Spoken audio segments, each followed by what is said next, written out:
Fala meu aluno, fala minha aluna, professor Thiago Aquino, sou professor de Direito Penal Militar, iniciando a matriz de Direito Penal Militar, que se você está aqui, com certeza, essa disciplina está presente no seu concurso, e eu terei a missão de apresentar da maneira mais tranquila e a maneira mais didática possível para você que possivelmente deva estar se preparando para um concurso da carreira policial militar, ou da carreira bombeiro militar, ou até mesmo das carreiras militares das Forças Armadas.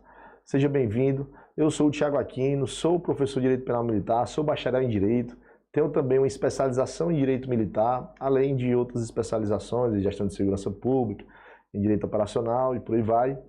E realmente sou um apaixonado aqui pela disciplina de Direito Penal Militar. Por quê? Porque sou militar, né? Eu sou militar estadual, sou policial militar aqui do Ceará, ingressei na corporação já há mais de 15 anos através do concurso para a carreira de soldado.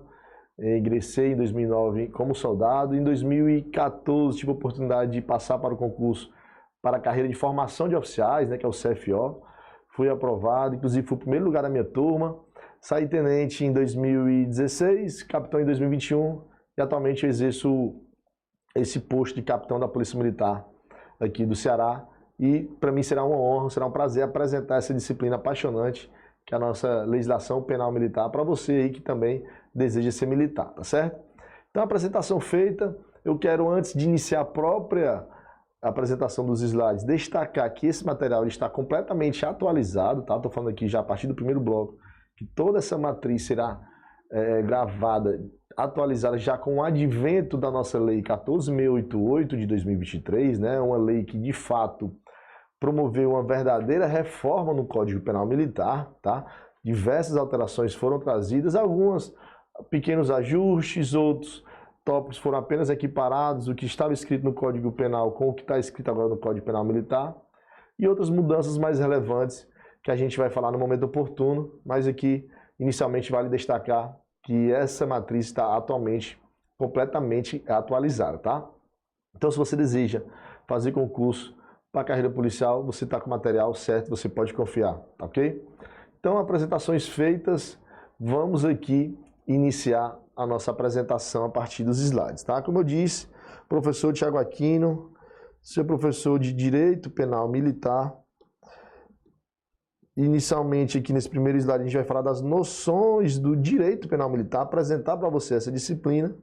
E se ficar alguma dúvida, ou se você precisar estabelecer contato, eu vou deixar aqui o nosso canal de comunicação, o meu Instagram, @prof. Thiago Aquino. Diariamente a gente está postando dicas de direito penal militar, direito penal, das ciências criminais de maneira geral, além de estar colocando também um pouco da nossa rotina de militar estadual, tá certo? Então esse é o meu Instagram, me segue, e se tiver alguma dúvida, pode mandar no direct, o professor tem o maior prazer em tirar a sua dúvida, tá certo? Então vamos lá iniciar. Inicialmente, o que é que eu preciso? Quando a gente vai estudar uma ciência, né? Primeiro a gente tem que conceituar essa ciência. De fato, trazer para você o conceito do nosso direito penal militar. O direito penal militar ele constitui nada mais do que um ramo especializado do próprio direito penal, tá? Do próprio direito penal. Porque o direito penal é a ciência norteadora. É a partir do estudo do direito penal que você estuda a legislação extravagante, ou seja, a lei de abuso de autoridade, a lei de tortura, a lei de organização criminosa, crimes hediondos, por aí vai. E o Código Penal Militar, o direito penal militar, nada mais é do que uma especificidade também do direito penal, tá? Então, o direito penal militar ele constitui um ramo especializado, cujas normas se voltam, aqui vale o destaque, à instituição das infrações penais militares. Então, o direito penal ele vai o quê? Vai regular as infrações penais. O direito penal militar, por sua vez, vai regular e vai punir aqueles que cometerem as infrações penais militares, com as sanções pertinentes voltadas a garantir os princípios basilares das Forças Armadas e das Forças Auxiliares, tá? Então, quando você abre a própria Constituição Federal, a gente vai falar daqui a pouco, ele vai falar do conceito dessas instituições militares. O que são essas Forças Armadas? O que são essas Forças Auxiliares, tá? Mas agora eu quero que vocês já percebam que uma palavra que a gente vai mencionar muito é essa palavra chamada hierarquia e essa outra palavra chamada disciplina. Olha só o que é que o conceito aqui está dizendo, que são princípios basilares de toda e qualquer instituição militar. A hierarquia e a disciplina. No direito penal militar, a gente vai aprender que todo e qualquer crime que a gente estudar na parte especial, que por sua vez aqui no Código Penal Militar, a parte especial possui 2 livros, os crimes em tempos de paz, dos crimes em tempos de guerra. A gente vai falar sobre isso no momento oportuno. A gente vai ver que esses crimes, como no direito penal, o direito penal militar ele vai estar sempre protegendo bens jurídicos, está tutelando bens jurídicos que são importantes. Aí você já extrai aí o princípio da fragmentariedade, que o direito penal vai proteger sempre os bens jurídicos mais importantes, a vida, o patrimônio, a administração militar, tá certo? O dever militar. E o que acontece? Quando a gente tem um crime militar, além desses bens jurídicos, que muitos deles estão até no direito penal, tem 2 bens jurídicos que eles sempre estarão sendo protegidos. A hierarquia e a disciplina, tá? A hierarquia e a disciplina sempre será protegida. Por quê? Porque são os princípios basilares de qualquer instituição militar. O direito penal militar tutela variados bens jurídicos, porém sempre mantendo escalas. Olha só. Em um primeiro plano, por se tratar de ramo específico do direito penal, tutela o binômio hierarquia e disciplina. Olha só, em primeiro plano, olha o destaque. Eu estou visando sempre a proteção da hierarquia e da disciplina, tá? No direito penal. Quando o indivíduo mata alguém, matar alguém do 121 do Código Penal, ele protege a vida, dos crimes contra a vida. O matar alguém do 205 do Código Penal Militar é um homicídio também. Só que aqui, além da vida, está protegendo a hierarquia e a disciplina. Porque aqui nós estamos falando de um crime militar que foi praticado por um militar ou contra um militar, e aí a gente vai estudar isso também nos próximos blocos. Quando esse crime é militar? Essa é a pergunta chave de ouro desse início dos estudos. É você saber quando o crime é militar. Tá? Mas tenha calma que você vai aprender, continue comigo aqui que você vai aprender no momento oportuno. Não vamos atropelar aqui o andamento para que a gente possa trazer uma didática bem tranquila para você, tá? Então já disse que em primeiro plano é o binômio, hierarquia e disciplina. Já em segundo plano, não menos relevante, obviamente, são tutelados os demais bens jurídicos, a vida, a integridade física, a honra, o patrimônio, a administração militar, o dever militar, e assim vai. Então, se na sua questão de prova sobre essas partes conceituais de direito penal militar dizer que qualquer crime previsto no Código Penal Militar, o bem jurídico protegido, trata-se de vida e patrimônio, não, professor. Hierarquia e disciplina, marque C com gosto de gás que você está certo, beleza? Tranquilo, então, conceito apresentado, vamos dar continuidade. E aí, professor, só falando no conceito lá que, deixa eu só botar rapidinho, que os princípios da hierarquia e disciplina são princípios basilares das Forças Armadas e das Forças Auxiliares. E o que são, de fato, essas forças? A gente vai encontrar isso na própria Constituição Federal, tá? Constituição. A gente encontra esses conceitos. No artigo 142, Forças Armadas são constituídas pela Marinha, Exército e Aeronáutica, tá? Na ordem de antiguidade, a Marinha, Exército e Aeronáutica são instituições nacionais permanentes e regulares, organizadas com base, olha só de novo, hierarquia e disciplina, sob a autoridade suprema do presidente da República, tá, pessoal? Militar das Forças Armadas, o comandante supremo é o PR, o presidente da República. Destinam-se à defesa da pátria, à garantia dos poderes constitucionais e por iniciativa de qualquer destes da lei e da ordem, tá? Então essa é a missão constitucional das Forças Armadas. Então o guerreiro que deseja ingressar na Marinha, a guerreira que deseja ingressar no Exército ou na Aeronáutica, será considerado militar da Força Armada, cujo presidente da República é o seu comandante supremo. Olha só, estou falando federal, estou falando presidente da República. Então a Força Armada é você é uma unidade militar federal, você é militar da União, tá?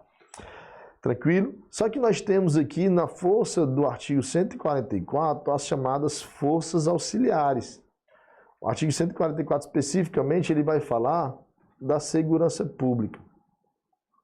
Aí quando ele chegar no parágrafo 6º, ele diz que as polícias militares e os corpos de bombeiros militares são forças auxiliares e reserva do Exército e subordinam-se juntamente com as polícias civis e polícias penais estaduais e distritais aos governadores do Estado.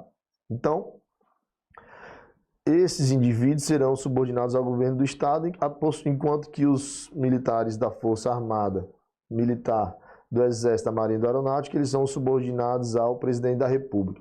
Então aqui eu já posso extrair que esses indivíduos são os chamados militares federais.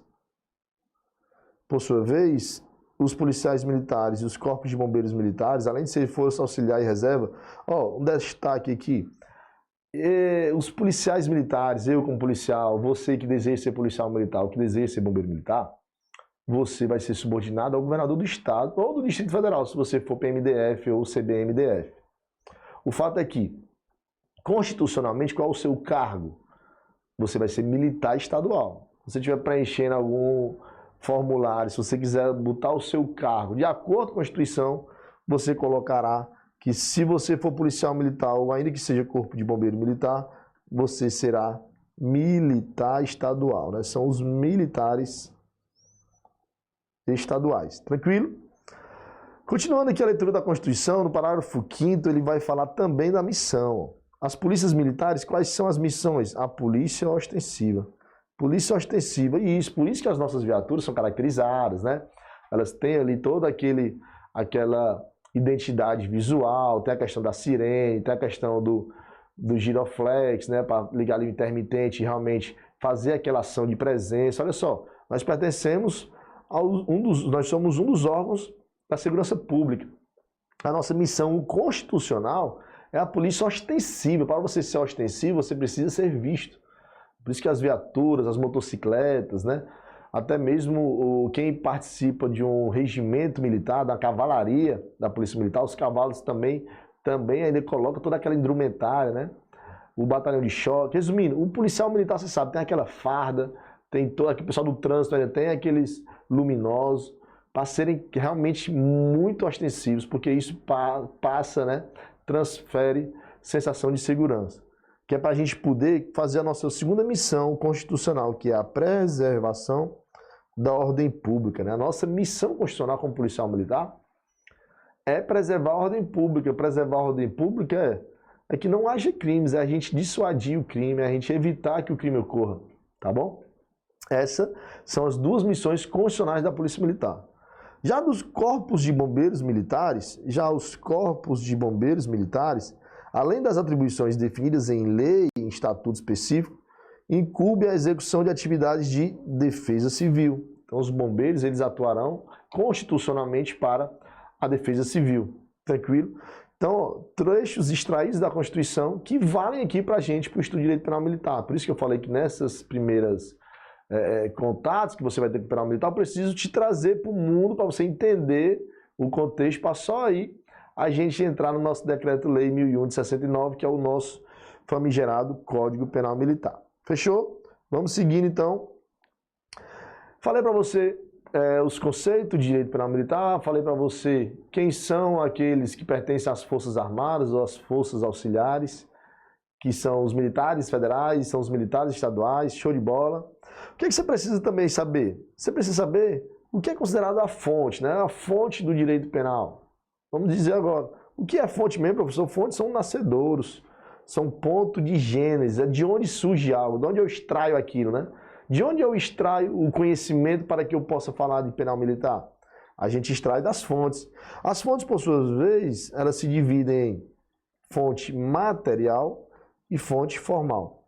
A fonte material é compreendida como a via hábil à produção do direito penal militar, o qual é trazida por uma possibilidade reservada à União, tá? Ou seja, quem produz o direito penal? Quem vai, por exemplo, constituir, criar uma lei penal militar? Quem vai criar um Código Penal Militar? Quem vai criar uma lei para alterar o Código Penal Militar? Compete privativamente à União. Artigo 22 da nossa Constituição Federal de 1988, tá? O inciso 1 vai dizer que compete privativamente à União o direito civil, comercial e o direito penal. Falei para você no começo ou não? Que o penal militar nada mais é do que uma lei especial militar, uma lei especial penal, uma derivação do direito penal, um ramo especializado do direito penal. Então, caráter penal total. Não precisa estar aqui penal militar. beleza? Afinal, aqui vale o destaque, o direito penal ele é subsidiário, ele vai entrar em campo quando esses outros ramos do direito não forem capazes de manter a ordem e a paz social.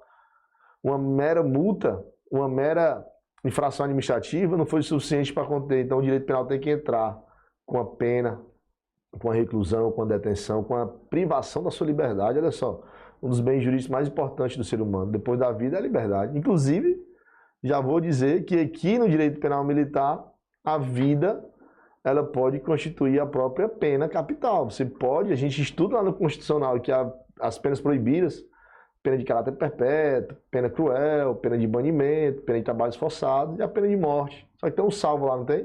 Salvo em guerra declarada.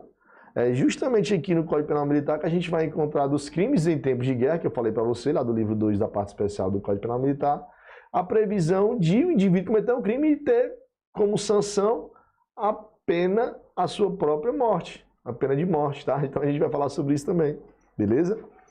E o parágrafo único diz que lei complementar poderá autorizar os estados a legislar sobre questões específicas das matérias relacionadas a estes artigos, né? Então, os estados eles vão, até porque é privativamente, matérias específicas relacionadas à matéria penal. Mas quem vai, de fato, produzir é a União, beleza? Então, trata-se de competência legislativa privativa. Ela até admite delegação, ela até admite, por isso que não é exclusiva. Beleza até aí? Então, essas são as fontes materiais. E as fontes formais, professor? As fontes formais, por sua vez, ela pode ser imediata quando? Qual é a fonte imediata? É a lei que eu mencionei e está aqui para você. Apenas a lei complementar ou lei ordinária podem veicular matéria penal.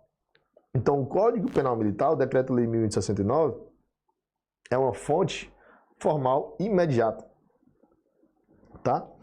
Então, da onde é que a gente encontra isso? Olha aqui o que aqui diz o próprio artigo 1º do Código Penal Militar, que é igual ao artigo 1º do Código Penal, que é igual ao artigo 5º, inciso 39 da Constituição Federal de 1998. O princípio da legalidade, que não há crime sem lei anterior que o defina, e nem pena sem prévia cominação legal, tá? Então aqui a gente encontra o princípio da legalidade, dizendo que só uma lei que pode, meu amigo, dizer se uma conduta é criminosa ou não.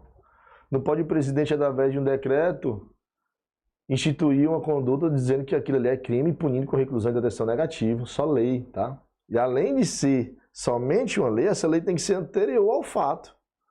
Se o indivíduo comete um fato hoje, não há uma lei descrevendo essa minha conduta como sendo criminosa, e daqui a uma semana vem uma lei e diz, ó, aquilo que tu fez naquele dia, Thiago, agora é crime. Então vem cá, você vai responder aqui por esse processo aí, meu amigo, negativo. Quando eu cometi essa conduta, não tinha nenhuma lei dizendo que aquilo era crime, não. A lei, ela tem que ser anterior ao fato. Então, essa lei foi posterior. Então, você feriu aí o artigo 1º do Código Penal Militar, que, como eu disse, também está no Código Penal e também está na Constituição. Então, não pode, tá? Então, tem que ser o princípio da legalidade e também aqui nós já extraímos já um princípio que eu vou antecipar, que é o princípio da anterioridade, beleza? Fonte formal imediata, já que o senhor já falou da fonte imediata, a fonte imediata. Fonte imediata são os costumes, os princípios gerais, analogia, jurisprudência. São fontes imediatas, né? Ali que nos auxiliarão a acolher esse conhecimento. Fechou? Então falamos de conceito, falamos das instituições um pouco, falamos agora das fontes. Vamos entender um pouco das corporações militares, tá? Vamos entender um pouco das corporações militares para que a gente realmente se familiarize cada vez mais com esse termo aqui que vai fazer toda a diferença, o termo militar. O que é esse termo militar no âmbito da nossa Constituição Federal? Já adiantei, mas aqui eu vou trazer agora mais tópicos específicos. Você abrir agora a Constituição Federal, no parágrafo 3º do artigo 142, ele vai dizer que os membros das Forças Armadas são denominados militares, aplicando-se, além de que vierem a ser fixadas em lei, as seguintes disposições. Inciso 1, as patentes, né? As patentes, pessoal, são os postos, né? Eu, como capitão, eu tenho a minha patente de capitão. As prerrogativas que o cargo me garante, os direitos, obviamente os deveres, elas inerentes, são conferidas pelo presidente da República. Olha, eu fui me colocar como exemplo, mas eu sou capitão da PM, da Polícia Militar, que é estadual. Aqui a gente estava se referindo das Forças Armadas. Vou ter que sair desse exemplo aqui, não deu para entrar não, pessoal. Vamos seguindo. Aí diz o seguinte, ó, que asseguradas em plenitude aos oficiais da ativa, da reserva ou reformados. Isso é importante que você já conheça essa expressão. Militar da ativa, da reserva ou reformado. Deixa eu adiantar aqui rapidinho, depois a gente vai conversar com mais calma. Mas basicamente é isso. O militar da ativa é aquele que está trabalhando. É aquele militar que agora está lá no quartel do Exército de serviço. Ou ainda que esteja na folga, ou que está de férias, mas ele é da ativa, ele está cumprindo a sua missão. Ele está ali ao longo daqueles 30 ou 35 anos que ele vai cumprir a sua etapa e vai prestar serviço à sua sociedade, né? No caso aqui, a sociedade brasileira, já que ele é militar da União. Quando ele cumprir essa etapa, que ele preencher todos os requisitos, que ele em tese se aposentaria, né? No mundo civil a gente usa essa expressão, o fulano se aposentou, agora está só em casa. No militarismo a gente não usa essa expressão aposentar. O militar está na ativa, quando ele preenche o requisito e ele vai se aposentar, na verdade ele vai para a reserva remunerada. Vai ser agora o major da reserva remunerada, Joaquim. Vai ser o sargento da reserva remunerada, Emanuel, tá? E aí ele fica ali naquele momento realmente fora da escala de serviço, em casa, curtindo sua família. Só que aí, nesse momento, ele, como o nome já sugere, ele está na reserva mesmo, porque é possível aqui que o seu comandante supremo, no caso aqui o presidente da República, ele convoque esse militar para ele retornar para a ativa. Meu irmão, nós estamos aqui numa situação caótica, a gente está precisando dos guerreiros da reserva, vamos ver aí aqueles que estão com condições físicas e mentais, é feito teste e tudo mais, e o camarada ele retorna para a administração militar, e o Código Penal Militar, inclusive, vai chamar esse cara que ele está equiparado sendo da ativa, né? Ele continua sendo da reserva, mas ele está equiparado a sendo da ativa porque ele voltou a exercer as suas funções na administração militar. O reformado, pessoal, o reformado é porque realmente o indivíduo ele já está muito antigo, né? Já está com muita idade, ele não tem mais condições físicas ou mentais de voltar a trabalhar, e aí ele já se encontra reformado, tá? Então, a gente tem o militar da ativa e nós temos o da reserva e o da reforma, que você percebeu que o da reserva e o da reforma, eles não fazem parte da ativa. Então, se eles não são da ativa, eles são da inatividade. Então, nós temos a atividade, que é quem está trabalhando, por exemplo, eu estou na atividade, e tem a inatividade, que por sua vez se subdivide em... Deixa eu botar aqui no quadro para você entender melhor. Atividade,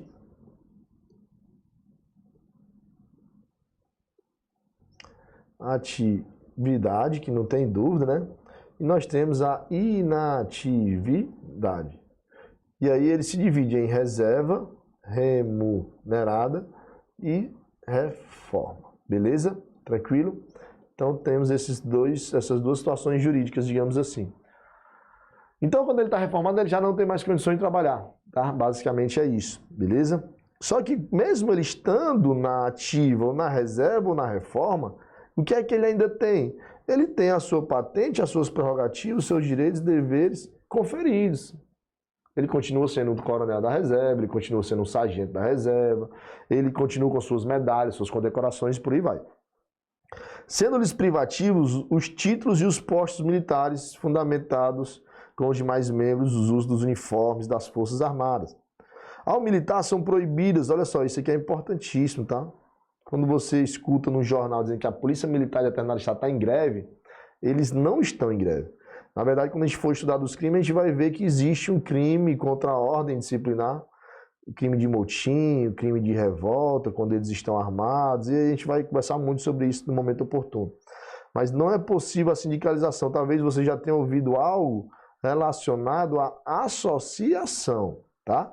Mas sindicato não tem sindicato de militares. Existe a associação das praças, a associação dos oficiais, a associação dos sargentos e subtenentes, por aí vai, mas sindicato não. O militar, enquanto é serviço ativo, não pode estar afiliado a partidos políticos. Aí você pode estar pensando, professor, mas eu já viu o capitão não sei quem, candidato a cargo tal, o tenente fulano, o sargento fulano. Quando ele se candidata, ele ainda se candidata ali sem estar afiliado a partido político. A partir do momento em que ele está realmente concorrendo à eleição, ele é meio que colocado de licença, ele é meio que afastado da instituição. Isso você estuda mais precisamente na legislação específica, que não é o objeto aqui da nossa matéria. Tá? Aqui nós estamos falando do direito penal, propriamente dito.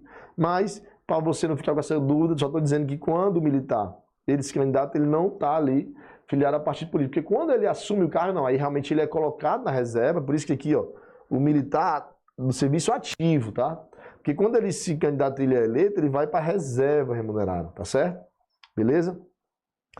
Detalhe aqui sobre a emenda constitucional 18 de 98 é que os membros das Forças Armadas não são mais servidores públicos militares, são chamados, ó, como eu adiantei para vocês, de militares federais, tá? E o termo militar, com relação à Constituição, refere-se ao que também? Ele vai trazer aqui, ó, os membros das polícias militares e corpos de bombeiros militares, instituições organizadas com base na hierarquia e na disciplina, são militares do Estado, do Distrito Federal e dos territórios, como eu disse para você. E aí eu quero que você fique ligado nesse seguinte detalhe. Parágrafo 1º. Aplicam-se aos militares estaduais do Distrito Federal, dos territórios, além do que venha a ser fixado em lei, além do que... Cadê? Me perdi aqui. As disposições do artigo 14, ele vai trazer alguns dispositivos aqui, sendo as patentes oficiais conferidas pelos respectivos governadores, e o que diz aqui a emenda constitucional 18 de 98. Ó, os membros das polícias militares e corpos de bombeiros militares também não mais são servidores públicos militares, pois são chamados de militares estaduais, e se forem da PMDF, serão militares distritais, ou se forem CBMDF, militares distritais também. Tranquilo? Então, basicamente são esses termos militares, tá? Falando aqui rapidamente das instituições militares, as Forças Armadas, as polícias militares e os corpos de bombeiros militares. Eles têm missões na preservação das liberdades públicas. De maneira geral, as missões das corporações militares são a defesa da pátria, garantia dos poderes constitucionais, da lei e da ordem, como você viu, essas ligadas às Forças Armadas, o policiamento ostensivo e preventivo e preservação da ordem pública, polícias militares, e a defesa civil dos corpos de bombeiros militares. Nota-se que a observância rigorosa da hierarquia da disciplina, olha só, isso vai aparecer demais nas nossas aulas, tá? É indispensável para o cumprimento das missões institucionais. É por isso, por serem indispensáveis, é que são bens jurídicos tão importantes e tão bem protegidos pelo direito penal militar. Então, cabe ressaltar que a hierarquia e a disciplina encontram-se entrelaçados numa relação necessária de dependência recíproca, tá? Por quê? Rapidamente, depois a gente conversa mais. A hierarquia é a distribuição nos postos e graduações, do soldado ao coronel mais antigo. A disciplina é justamente que cada um obedeça integralmente às leis, às decisões, aos comandamentos, às ordens militares, tá certo? Então, basicamente, é essa a nossa introdução ao direito penal militar, né? Então, mas aqui já foram bastante informações aqui que já trazem você para esse mundo castrense, e na sequência a gente continua com mais informações e trazendo você para esse mundo do direito penal militar. Até o próximo encontro e valeu!